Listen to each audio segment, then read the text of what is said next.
tonight's event is a reflection of the difficulty of the times in which we live. Just having to come together as a community to assert facts and to assert realities that so many people are trying so hard, spending so much money to cover is a reflection in of itself of how difficult our times are. Although I studied policy in grad school, but I don't consider myself a policy guy either. I'm a student of knowledge. I pursue the spirituality of Islam. Therefore, I'm not going to delve into subjects that I don't know much about. I will, however, talk to you about what I know. And that is, I want to take you on a little journey into Islamic history and Islamic spirituality to establish the value and the importance of Al-Quds, Jerusalem, to us as Muslims, not as Arabs or Palestinians, but to us as Muslims, all 1.8 billion of us. To establish the value of particularly Masjid al Aqsa Mosque in the city of Jerusalem. Sulaiman alayhi salam, King Solomon, as he's known in the Bible, when he was done rebuilding Al-Aqsa Mosque, we call him Al-Aqsa, we call it Al-Aqsa Mosque. The members of the Jewish community would call it the temple, Solomon's temple. Either way, it's a place of worship where God's name was supposed to be mentioned. So Abdullah ibn Amr ibn al-As narrates this hadith, and it's in Bukhari. And the Prophet ﷺ says that when Sulaiman alayhi salam was done rebuilding Al-Aqsa Mosque, he requested three things from God. Sa'al Allah Azza wa Jalla thalathan. He asked Allah to grant him three requests. Number one, he asked Allah for wisdom that is as vast as His kingdom. Hukman yusadifu hukmi. God grant me wisdom that is equivalent to the vastness of my empire, because I need that much wisdom to govern. Number two, mulkan, and this is mentioned in the Quran, لا ينبغي لأحد من بعدي. A dominion that will never be made available to anyone after me. Not the dominion of Trump having control over, a relatively big country that is called the United States.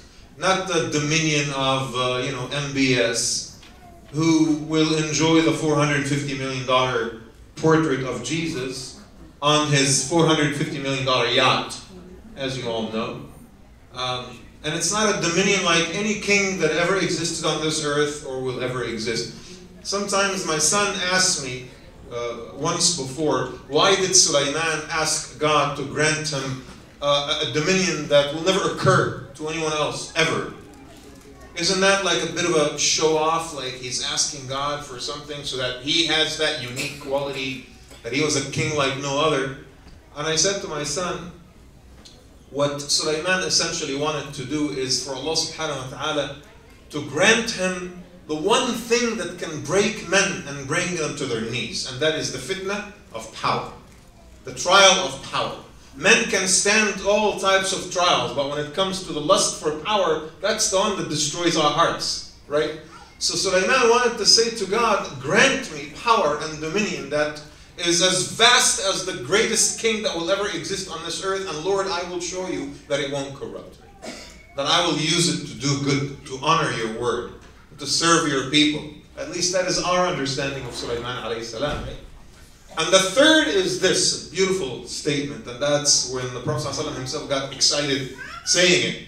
وَأَلَّا يَأْتِي رَجُلٌ كَيْ يُصَلِّي, and that no man or woman, no human being would ever come to this mosque in order to pray إِلَّا وَخَرَجَ عَنْ ذُنُوبِهِ كَيَوْمِ وَلَدَتْهُ أُمُّهُ, unless that person sheds their sin as if it's the day they were born.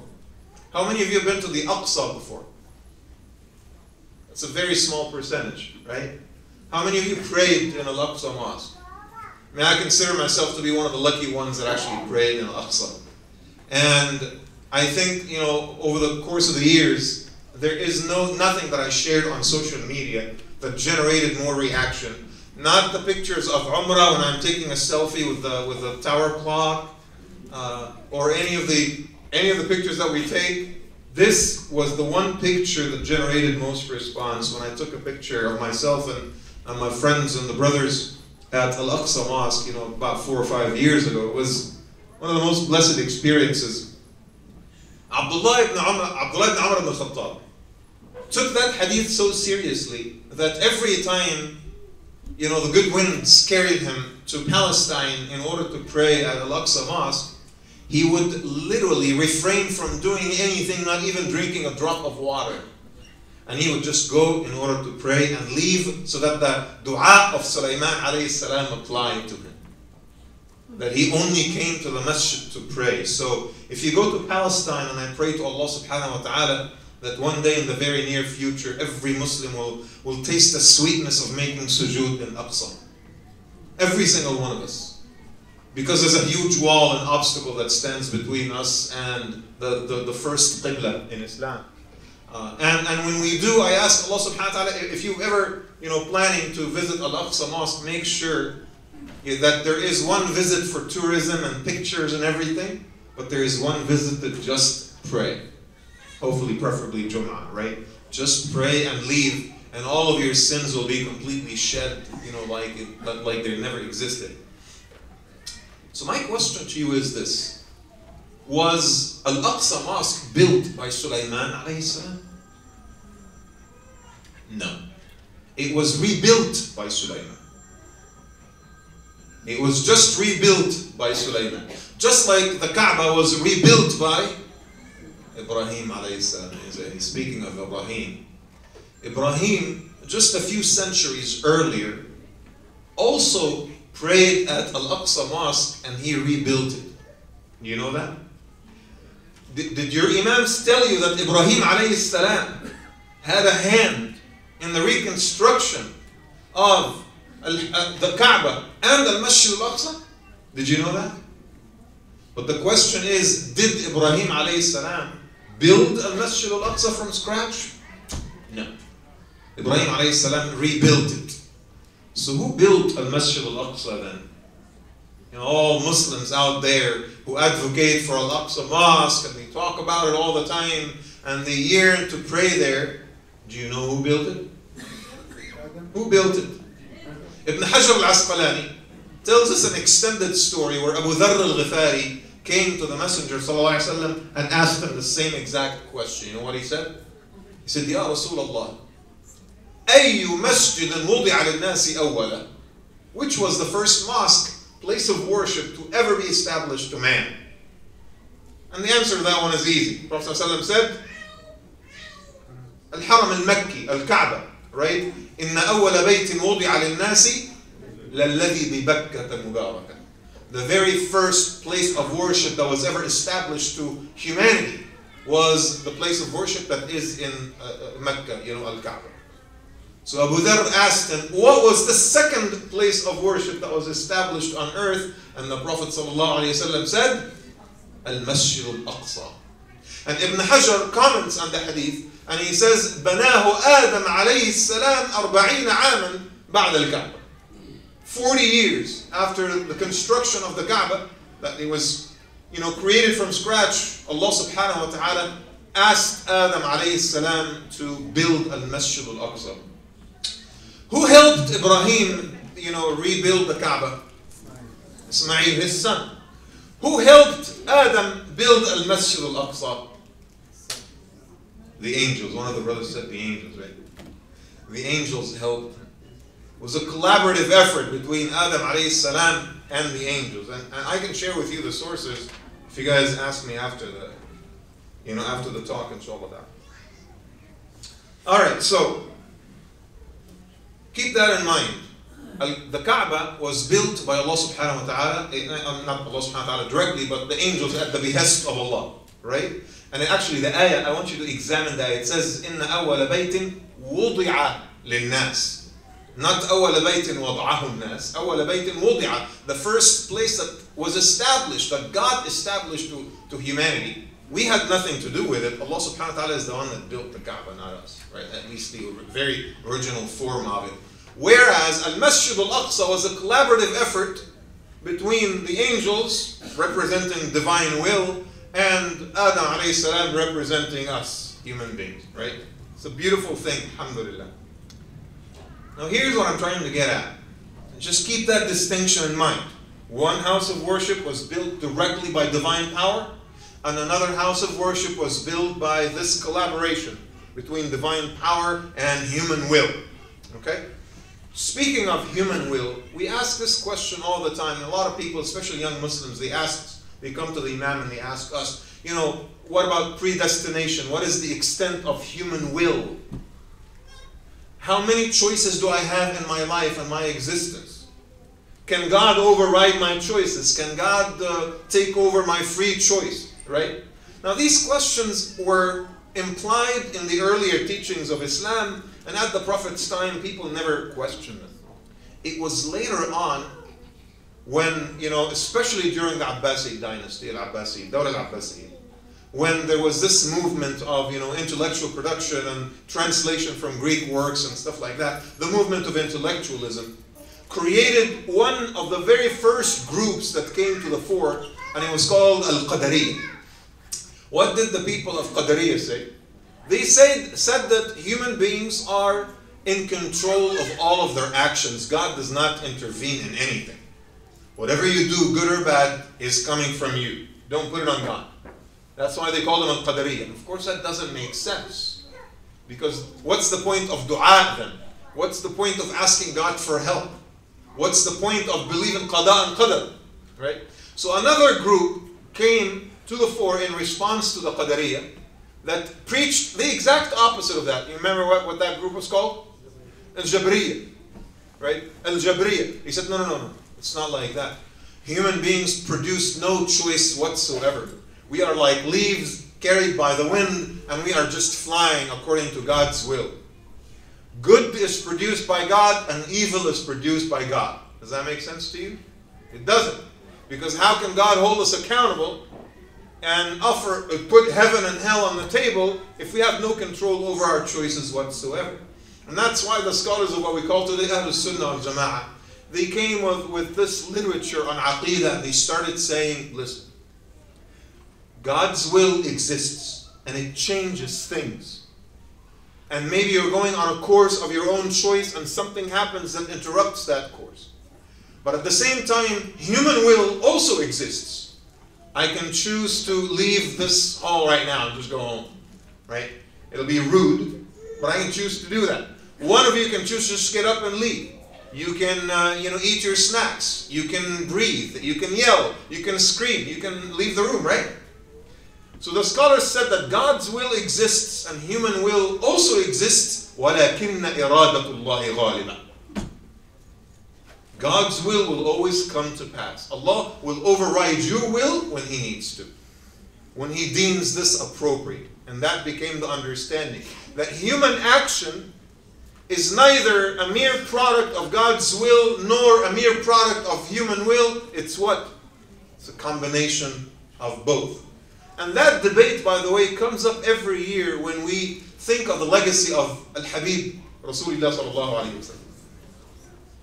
And, there are so many communities that, observe the event of Mawlid, and we have these events, and we invite the scholars and stuff like that. Matter of fact, this coming Sunday we have a huge event in Sacramento celebrating the legacy of Rasulullah sallallahu alayhi wa sallam. So the question that always comes to the fore is the same exact thing.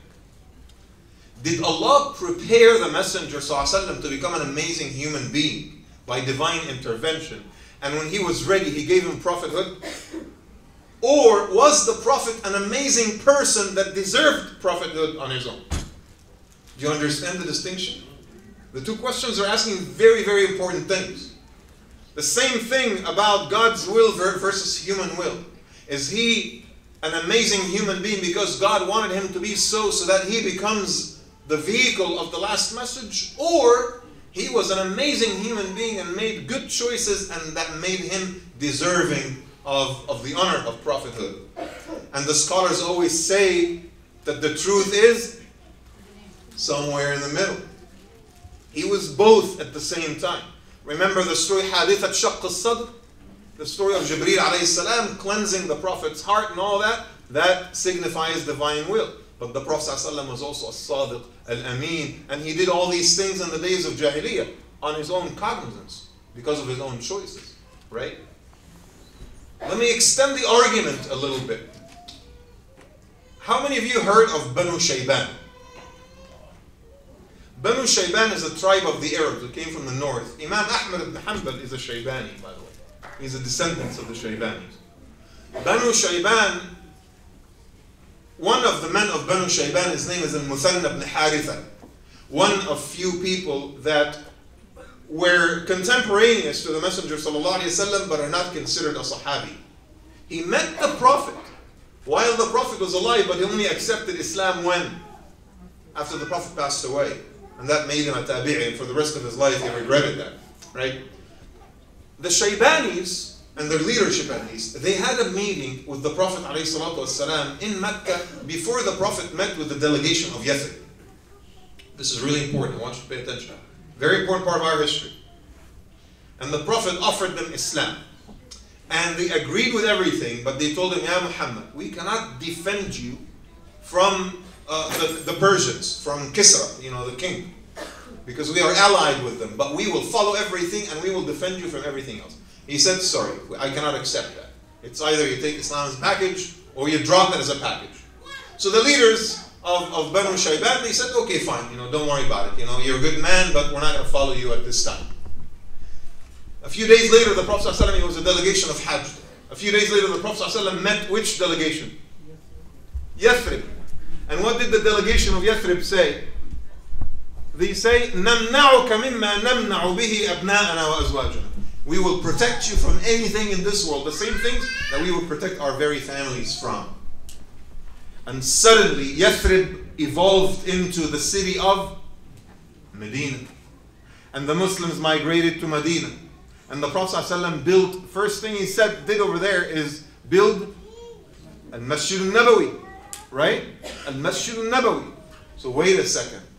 Is history telling us that had the people of Shayban accepted the proposal, that Medina would have not been in Yathrib? I want you to think about that, because it's really important. I said very early on that Mecca is a place that Allah subhanahu wa ta'ala with His divine power created.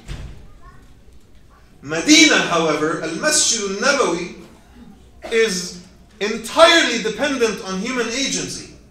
What does that mean? It is dependent on the Prophet's individual effort as a human being.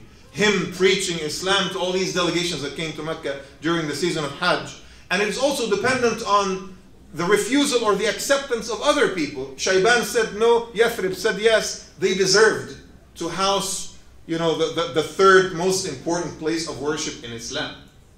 So you have these two extremes. Al-Kaaba, which is a reflection of divine power and will.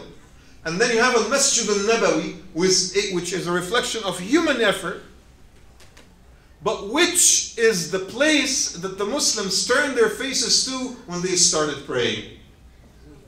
Al-Masjid al-Aqsa. Neither of these two. Why? Because Allah subhanahu wa ta'ala wanted us to understand the value that we turn our face to a place that unites divine power and human will. It's a place that was built upon a collaboration between angels and Adam alayhi salam. The representatives of the divine and the representatives of humanity came together and they built it. When the Prophet ﷺ led other prophets in prayer, where did he do that? Al-Masjid al-Aqsa. There's a significance to that. He could have done it next to the Kaaba, right? Why does he have to travel all the way to Jerusalem in order to do that? Why not the future place in Yathrib? No. Because Allah subhanahu wa ta'ala wanted to make a statement that lasts beyond time and beyond space. When the Prophet ﷺ ascended during Mi'raj, where did he leave from? Al-Aqsa. Why? Why not Kaaba? Why not Mecca? There's a statement there. Allah subhanahu wa ta'ala wanted to teach us that Al-Masjid al-Aqsa is special. It's not just built by God, and it's not just built by other human beings. It's a collaboration between the divine and man. And that makes it as special as any beautiful thing on this earth could be. Allah subhanahu wa ta'ala wanted to make sure that you and I understand that. Now, why am I saying all this?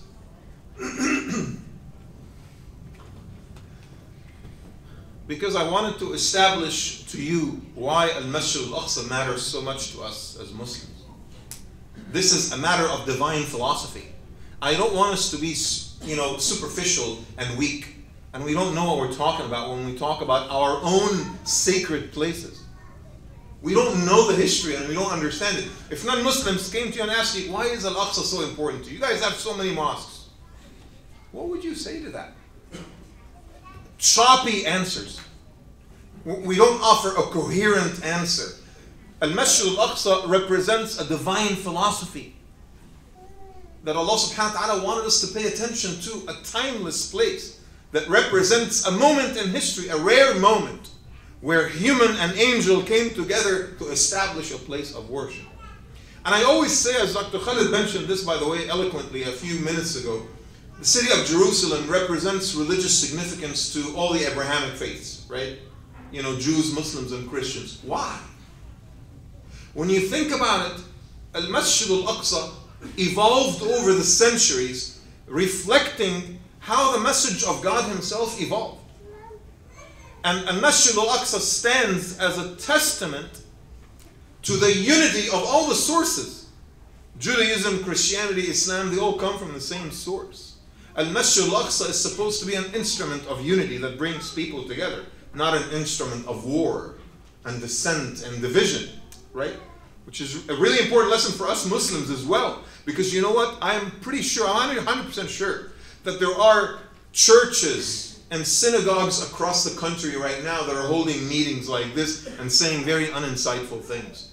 Very aggressive and scary and hateful things. I don't want us to descend to the same thing and make it us versus them and polarize our world and jeopardize the very objectives that Allah subhanahu wa ta'ala put into the construction of this holy site, Al-Masjid al Aqsa. We have to be careful, and we have to be insightful, and we have to read deeper, and we have to measure our words when we talk, right?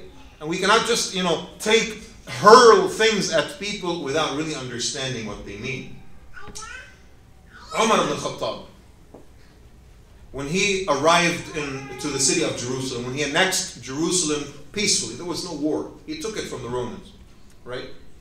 What happened? So the temple of Sulaiman evolved over the centuries, and there's a lot of history that I'm not going to get into Nebuchadnezzar of the Babylonians and sacking the city of Jerusalem and taking all the Israelites as slaves and all these things. And so history treated Jews and Christians differently depending on which empire was in power. Sometimes they treat the Jews better than the Christians, and sometimes they treat the Christians better than the Jews. When the Christians have the upper hand, they turn Al-Masjid al Aqsa into a dump. And when the Christians themselves accept Islam, what did they do? Accept Christianity, what did they do? They wanted to turn the temple into a church, but it was covered by dirt and dust and garbage over the century that it was easier for them to do what? To build a church right next to it. And this is the church that we call today what? Kanisatul Qiyamah. Right? So if it's up to the Christians, they would have actually turned the temple into a church, but they didn't do that because it wasn't convenient. But that's what they wanted to do. And then Umar ibn Khattab comes to the city of Jerusalem. What does he do? He saw the church and he respected it. And he refused to pray in there because he wanted to give the Christians the right. This is your place of worship. You're going to worship here freely and peacefully. But he turned his eyes to the rubble that is the remnants of Al-Masjid al Aqsa. And he took off his cloak, radiallahu anhu, and he started collecting the garbage himself. And he started cleaning himself. And he relied on Ka'b al-Ahbar, one of the Jewish rabbis that had already converted to Islam in Medina. And he asked him, show me where the rock is upon which the Prophet ﷺ tied al-Buraq. And Ka'b al-Ahbar, this rabbi who had knowledge of the ancient scriptures, walked Umar ibn Khattab through until he got him there. And the Muslims over the next couple of years continued to clean the place in order to restore Al-Masjid al-Aqsa. And Umar ibn Khattab put two companions in charge. One of them is Ibadat ibn Samit, if you guys ever heard of him, and Shaddad ibn Aus, both. You are going to be in charge of the restoration of this place. I want to see a mosque here. I want to see a masjid here. And by the way, the Umar and the Muslims, they were able to pray, I think, Salat al-Dhuhr or something, once over there. And Palestinians have a name for that corner of Masjid al Aqsa where Umar ibn al-Khattab prayed. I don't remember what it's called. But there's a corner in Al Aqsa that is designated. They know that that's where Umar prayed. Right? It's a history. Excuse me. It's a history that is laid out clearly, right? And there's a lot of people that know. It's just we, the average Muslim, need to learn more about these things, right? Masjid al Aqsa over the next couple of hundred years, when the Umayyads, especially the Umayyads took over, became Qibla, meaning it's a place where people go to learn. A lot of the great scholars that you revere graduated from Masjid al Aqsa, by the way. Al-Layth ibn Sa'd, the great scholar of Egypt, graduated from Masjid al Aqsa. Muqatil ibn Salman, the great scholar of Tafsir, graduated from Masjid al Aqsa. Imam Azeez of Damascus graduated from Masjid al Aqsa, and of course, above all, the one and only Muhammad ibn Idris al-Shafi'i also graduated from there. Great scholars that took al-Masjid al Aqsa as their own university. And this is where they went and studied and learned and graduated and taught Islam to so many places. Allah subhanahu wa ta'ala taught us in the Quran, in the ayah that our dear brother recited earlier, سبحان الذي أسرى بعبده ليلا من المسجد الحرام إلى المسجد الأقصى الذي باركنا حوله. May the Lord be praised. Endless He is in His glory. The one who transported His worshipper from the sacred house in Mecca to the sacred house, the farthest sacred house in Jerusalem, the place that was blessed and its surroundings. I want to comment on this. الذي باركنا حوله. Meaning the city of Jerusalem itself is a city of blessings, it's a city of barakah. It's supposed to be a city of peace, right? It's not supposed to be a city of clashes and a city of murder and a city of killing. Let me tell you something, and I'm not saying this, wallahi, because I'm Muslim and I'm biased, but let me tell you something. If you examine the forces and the powers that ruled over Jerusalem over the last 1400 years, which was the group that ruled the most? The Muslims, right? That's just history. This is a historical fact. I mean, we surpass any other group by centuries, for sure. But I want you to examine the short periods of time that Christian and Jewish powers ruled over Jerusalem. Bloodshed and killing and strife and murder. Not to make a testimony about Judaism and Christianity, no, but to make a testimony about some Jews and some Christians that ruled over Jerusalem for those periods of time. What happened when Muslims ruled over Jerusalem? Up until today, we still remember Salah ad-Din, when he gave safe passage to all the Christians, and he risked mutiny in his own army when he spared the lives of tens of thousands. The very same people that slaughtered close to 800,000 Muslims in Al-Aqsa Mosque, to the extent that they say that horses were galloping in Al-Masjid al-Aqsa, in the hallways of Al-Aqsa with blood to their knees. The same people that slaughtered and laid waste to the city are the same people that Salah ad-Din al-Ayyubi spared. And he said, you know what? We've had enough blood and killing. It's time to put an end to it, right? Now, I wanted to conclude, inshallah ta'ala, what I wanted to talk to you about by giving you some cautions. You have to be a little bit cautious as Muslims, in our hearts and in our words.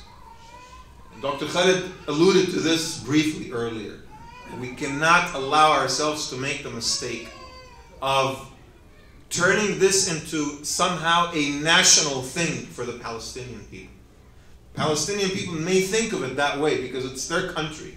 But as a Muslim who's not Palestinian, if you're from Pakistan, if you're a white American convert, if you are from any part of the world, you still have a right to that city and to that mosque, like any other human being that belongs to the Abrahamic faiths.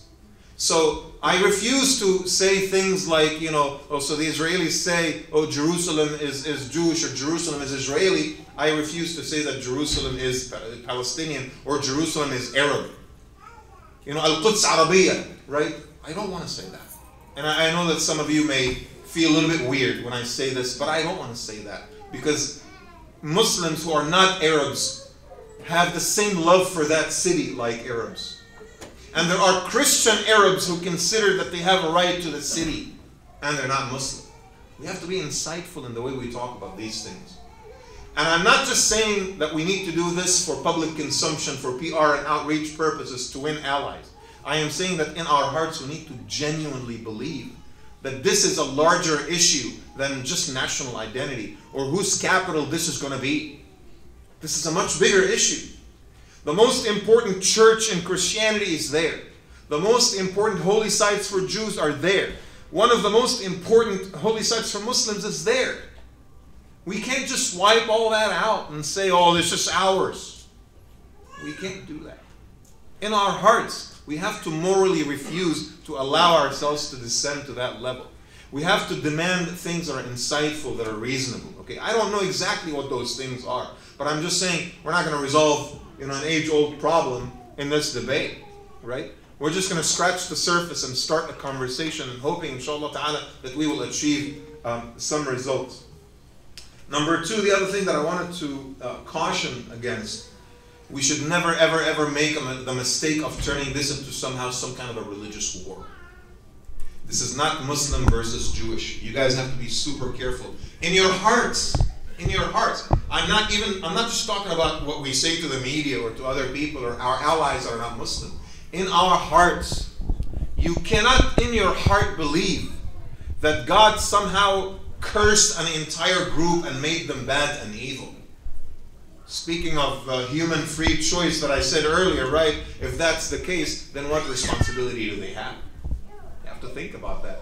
In order for God to hold people accountable, He has to give them a choice. And if God gave them a choice, then just like any other group, there's good people and bad people. And we have to identify the good people and work with them and ally ourselves with them on objectives of common humanity that no other human being would object to. Like, if you ask any human being on this earth, would you support freedom of religion and expression in Jerusalem? Every single human being will say yes. Will you support that Jews, Muslims, and Christians have access to the places of worship without any persecution? Every single human being will say yes. Right? Let's make our demands insightful and reasonable and decent so that we are morally comfortable. And that's a lot more important than building alliances and winning people over. Last but not least, let us not be inconsistent with our morality, brothers and sisters. We cannot be inconsistent with our morality. The value of human life is the value of human life, right? Whether it's in Palestine or Yemen or Burma or Kashmir or any other place on earth. If we make a fuss about the rights of one group, we have to make a similar fuss about the rights of another group. Somali life is no less valuable than Palestinian life or Egyptian life. Saudi Arabia has been pounding Yemen for what, close to 2 years now? And there is cholera, there is famine, there is epidemics, and people are dying in the hordes every single day. I did not see the outcry in our community. Right? Why? Because Muslim on Muslim action is okay. It's okay. We'll talk about it, in our closed doors. We shouldn't put our dirty laundry for non-Muslims to see, right? This is our internal debate, man. Seriously, man. It's the most disgusting attitude when we act like this, by the way. And I know that many of us, in our hearts, we refuse to act like this, but we're scared. We're scared because you know what? We want to go and perform Umrah and Hajj. We don't want to anger the Saudis. A lot of brothers tell me, if we can just take Mecca and Medina and put them somewhere else, most Muslims will be happier, right? It is true. And by the way, again, I'm not making any generalizations about the Saudi people. I've lived in Saudi Arabia 7 years myself when I was a kid. And I've experienced some of the best days of my life. Some of the most beautiful and insightful people live in Saudi Arabia. Don't be fooled by what you see in the media, right? Just like any other society, divided. Severely divided, right? Muhammad bin Salman, right? Muhammad bin Salman. I said this in the khutbah today, and one of the brothers, blamed me for it, but I'm going to say it again. Because if I believe in it, I will say it every single time. I cannot think of a moment in history where Saudi Arabia is closer to Israel than it is today. That's right. A moment in history. You are worried about Al Aqsa Mosque. I'm worried about Mecca and Medina from Israeli influence. We are surrendering the most sacred sites of Islam to the hands of corrupt. He's fighting corruption in Saudi Arabia, right? Presumably. And then buying just one yacht and one portrait, a Da Vinci portrait, for close to $1 billion. $1 billion. That is the Saudi Arab Spring leader, right? According to Thomas Friedman. It's the Saudi Spring. We have to talk about these things with the same ferocity and the same intensity that we talk about Palestine, right? Kashmir is being pounded by the Indians for 3-4 decades now. Where is our conscience as a Muslim community? Why are we so inconsistent when we apply our moral yardstick? We pick and choose. We pick and choose. And that cannot be the case. Atrocities that are coming from Jews or coming from Christians or coming from atheists or coming from Muslims are atrocities. And human life is human life, regardless where the atrocity is coming from. And as a Muslim and as a human being, first and foremost, you stand against tyranny wherever it comes from. And you speak against it wherever it comes from, as the Prophet ﷺ taught us, even when it comes from our own relatives and our own family members. Is that what the Quran says?